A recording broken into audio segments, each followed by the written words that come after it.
Okay, so I was trying to see if there's any videos online about replacing these shift forks in an M5od tranny out of a 95 F-150. So I didn't see one, so I made one myself. But basically, it's pretty simple. All you gotta do is you remove these three little screws. They're a torque screw. And you pull out your shifter, which this one needs a whole rebuild kit, but you pull out the shifter out of there, and you turn it over, and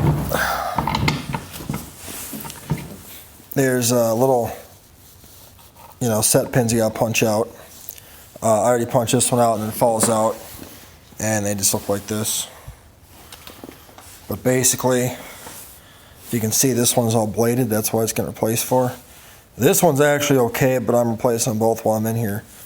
I believe this is your 1 to 2, and this is your 3 to 4, I think. I don't know 100%. But, yeah, you just punch those out, and then this will move, well, if I had two hands, but this will move freely back and forth. I don't have two hands to do it with, but, yeah, that's all you gotta do.